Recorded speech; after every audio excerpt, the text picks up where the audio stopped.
I love the show's various themes and how it represents them differently for each of the characters. As mentioned in the previous video, the theme of one's past and the weight it holds is what makes up the overall structure of Cowboy Bebop. The first thing we literally hear at the very beginning of the show, Session 1's flashback, is the sound of church bells.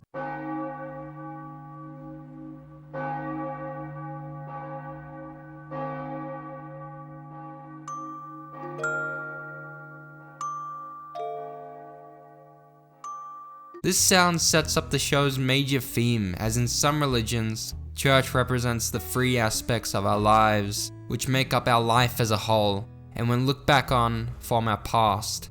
These being birth, taking the form of baptism, followed by love and marriage, and ending with our eventual death. Each of the three characters of the show are depicted possessing a past that they have unfinished business with, but all three of them deal with their past in different ways due to their own different attitudes and personalities. The show implements the concept of non-linear storytelling, presenting us with flashbacks of each of the characters' past instead of beginning the show's narrative with these former events. This creative decision by Watanabe and his team gives a sense of mystery to each of the characters as we begin the show with an uncertainty of their backstories and what they have been through to get to this point in time. Due to the show's heavy reliance on this theme, there is so little character development present in the show. You told me once to forget the past, because it doesn't matter. But you're the one still tied to the past, Spike!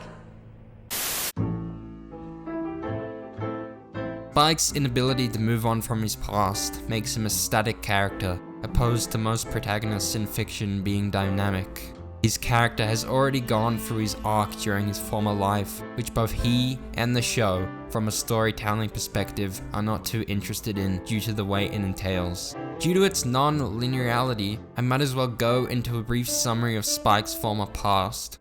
It revolves around his involvement as a member of the crime syndicate, the Red Dragon, where he admits that he never felt alive, living recklessly and treating each mission as his last. This carefree attitude towards life led him to a near-death experience, but without it, he wouldn't have gotten closer to Julia, who nursed him and was the sole purpose for his alteration in character.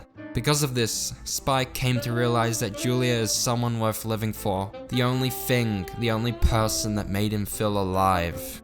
This supports the notion that Spike's character arc, his notable development, occurred during his former life, as he ditched the life of the crime syndicate in favor of a life spent with Julia. There is one kind of slight issue though. This encounter resulted in an affair due to Julia being in a relationship with also syndicate member Vicious. This is where the theme of love comes into play for Spike and Julia's characters. The two are so deeply in love with each other to the point where they are willing to drop everything from their current lives, devising a plan to leave the syndicate in order to spend the rest of their lives with each other. Spike plans to fake his death, and Julia does nothing, I guess? Stares out of a window, maybe? I don't know, but I assume she would have also faked her death with Spike as she was waiting by her apartment window. The amount of time Spike had been waiting for Julia is expressed through the numerous amount of finished cigarettes discarded on the ground and the buildup of ash of the cigarette present in Spike's mouth. The common attributes of a cigarette reflect Spike's impatience with Julia and his slow and eventual descent into feeling betrayed by her. Cigarettes are known to slowly run out, leaving its remains in the form of a dry, withered cigarette butt. Similar to how all that is left of Spike is a depressing reminder of his past and a future that he will never achieve. Their plan obviously doesn't see itself through as Vicious threatens Julia, ordering her to murder Spike or they will both be killed. The theme of love and inner conflict, or in other words, person versus self, is further supported as Julia decides not to leave the syndicate, going against her love for Spike in order to protect his life. Spike is unaware of this and treats this as an act of betrayal by Julia. It was raining that day as well. And so you didn't come because of the rain? I was supposed to kill you. So why didn't you? You chose to be hunted. Why? Why did you love me?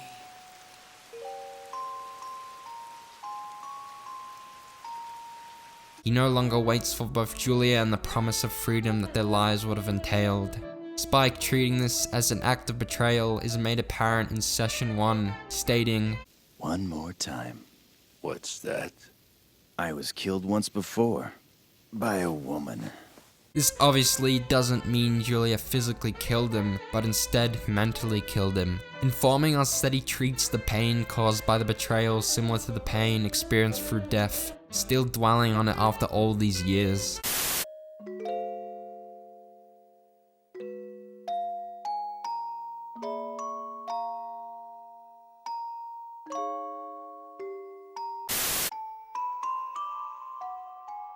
As mentioned in the previous video, Spike abandons a red rose in a puddle that was once a part of a bouquet when seen leaving Julia.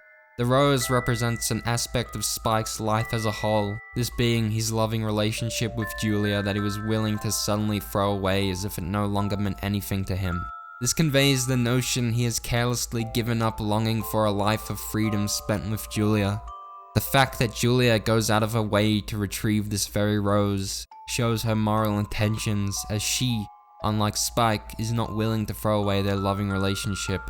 Holding onto this rose is a constant reminder of their relationship which she is still fond of, displaying it out in the open for the world to see by her apartment window. The bouquet that contains the remaining roses makes up the remainder of what's left of Spike's character. He uses the bouquet of roses to conceal a gun during his staged death in a church when confronting members of the syndicate. This is probably widely known, but this is the same church seen in Session 5's confrontation between Spike and Vicious.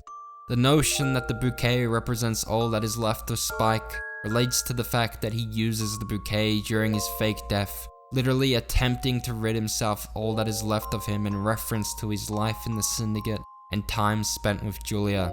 After being separated from each other for over 3 years, Julia doesn't need to converse, doesn't need to say a single word in order to express her inner emotions to Spike. She instead presents Spike with a similar appearing rose to the one that he abandoned on that night.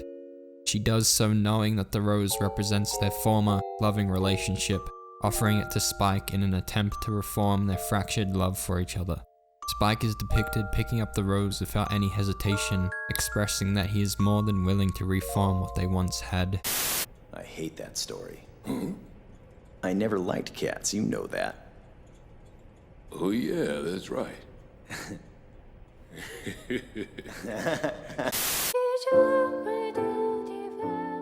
Pretty much everything I just explained and the overall history of Julia and Spike's love for each other, including their eventual death, is expressed through a story about a tiger-striped cat that Spike tells to Jet in Session 26. Ever heard this story? Huh? There once was a tiger-striped cat. This cat died 1,000,000 deaths, revived and lived 1,000,000 lives, and he was owned by various people who he didn't really care for. The cat wasn't afraid to die. Then one day, the cat became a stray cat, which meant he was free. He met a white female cat, and the two of them spent their days together happily.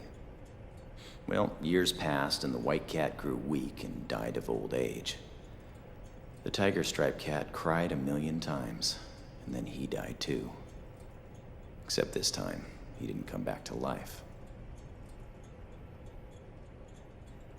Yeah, it's a good story.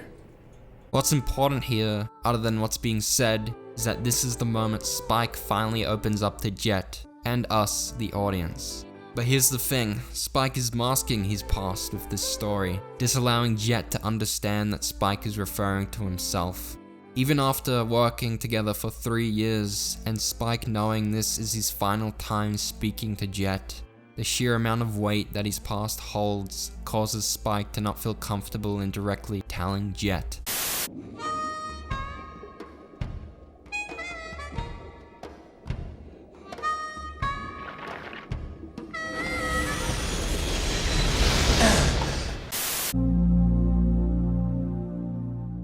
Spike's cleansing of his former life through his apparent death is unsuccessful, as the next piece of symbolism is a constant reminder of a now inescapable past.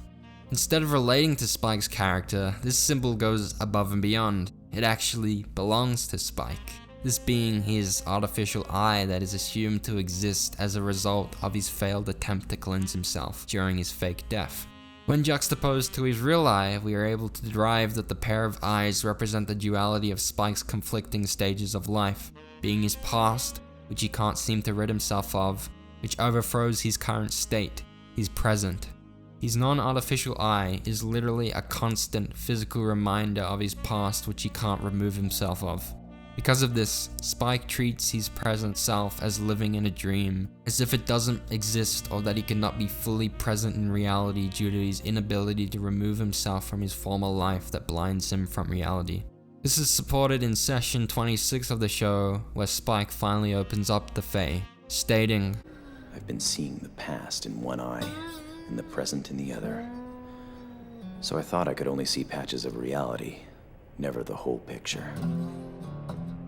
If we dig deeper and disregard the obvious, Spike's use of the word thought could highlight that he has now come to doubt his former attitude towards life, since if he couldn't clearly see reality, then how was he able to form such realistic relationships with the Bebop team? Up to this point in the show, Julie and Spike had already put their past behind them as they are seen reconnecting with each other, but due to her unexpected death, Spike is also reconnected to the ties of his past, driving him to seek revenge through avenging her tragic death. The same also occurred with Syndicate leader Mao, followed by parent figure Annie, whose deaths also motivated Spike to confront Vicious in Session 5 and 26 respectively. Spike probably assumed if Vicious kept at this pattern of murdering people close to Spike, then he would eventually end up murdering the only other people he cares for, the members of the Bebop team.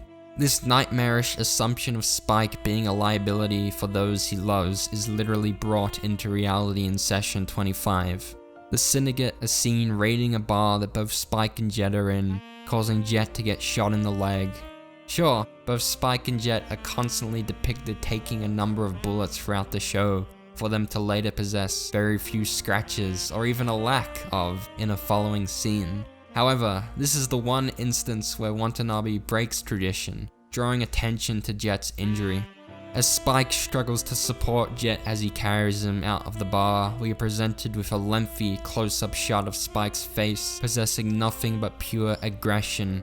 This further supports the notion that revenge is one of the main driving forces for Spike that allows him to face his past. The episode then cuts straight to a doctor taking the bullet out of Jet. Throughout this scene, Jet is depicted undergoing an uncomfortable amount of pain, presented through medium close-ups of his face as he attempts to resist the pain, heavily breathing and grunting. We also get our first look at Jet's bare leg. While we're fantasizing over Jet's leg, Watanabe is able to settle us down, providing us with shots of Spike, who is completely mute, unable to respond to conversation with Jet, unable to process what has and still is occurring.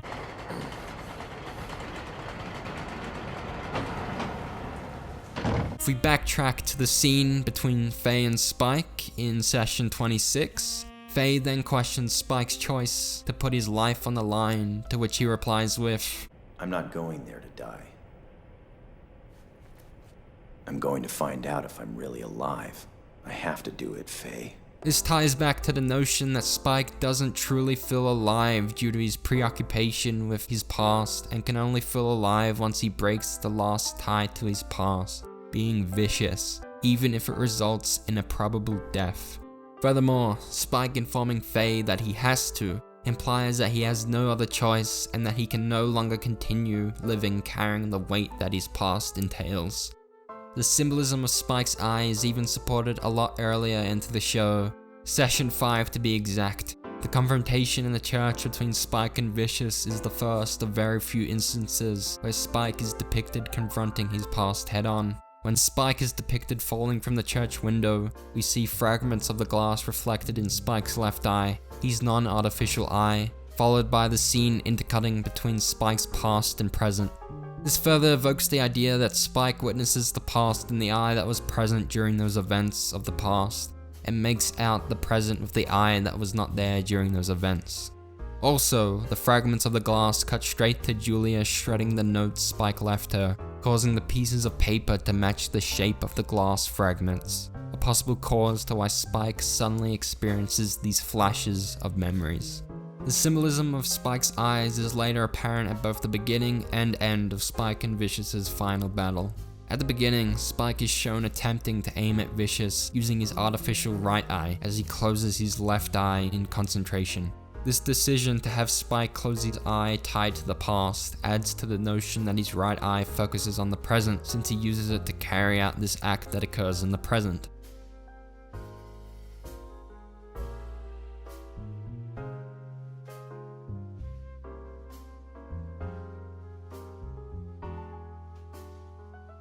Once Spike finally kills Vicious, we aren't presented with a shot of Spike in relief, but are instead presented with an extreme close-up shot of Spike's right eye, focusing on the present, focusing on what he has just accomplished. Looks like a plain old moon rock to me, you know?